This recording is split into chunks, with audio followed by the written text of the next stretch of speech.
Road side காளான் ஒரு வாட்டி இந்த மாதிரி ட்ரை பண்ணி பாருங்க. அப்புறமா நீங்க கடையிலேயே வாங்க மாட்டீங்க. ஏன்னா அதோட டேஸ்ட் அவ்வளோ சூப்பரா இருக்கும்.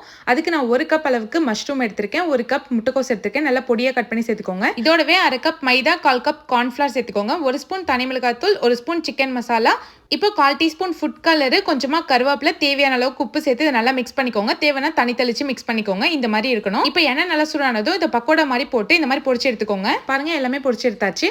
இப்போ பேன்ல 2 ஸ்பூன் எண்ணெய் சேர்த்துக்கோங்க. இதோடவே 1 வெங்காயம், கொஞ்சமா கருவேப்பிலை சேர்த்து நல்லா வதங்கினதும் 1 ஸ்பூன் இஞ்சி பூண்டு பேஸ்ட் சேர்த்து நல்லா பச்சை வாசனை போடுற அளவுக்கு வதக்கிக்கோங்க. இதோடவே 1/4 ஸ்பூன் மஞ்சத்தூள், 1 ஸ்பூன் தனி மிளகாத்தூள், 1/2 ஸ்பூன் மிளகுத்தூள், 1/2 ஸ்பூன் மல்லித்தூள், 1/2 ஸ்பூன் சிக்கன் மசாலா, தேவையான அளவுக்கு உப்பு சேர்த்து இது நல்லா இந்த மாதிரி எண்ணெய் பிரிஞ்சு வந்ததும் 1 spoon soya sauce, 1 spoon lemon juice, 3 spoon tomato ketchup சேர்த்து நல்லா மிக்ஸ் பண்ணிக்கோங்க. இப்போ 1 ஸ்பூன் கார்ன்ஃப்ளவர் தண்ணியில் கலந்து இந்த மாதிரி மிக்ஸ் பண்ணிக்கிட்டிங்கன்னா திக்காயிடும். இப்போ ரெடி பண்ணி வச்ச பக்கோடா சேர்த்து நல்லா ஒரு வாட்டி கலந்துட்டு லாஸ்ட்டாக வெங்காயம் கொத்தமல்லி போட்டு சர்வ் பண்ணி பாருங்க. செம்ம சூப்பரான ரோட் சைட் காளான் ரெடி.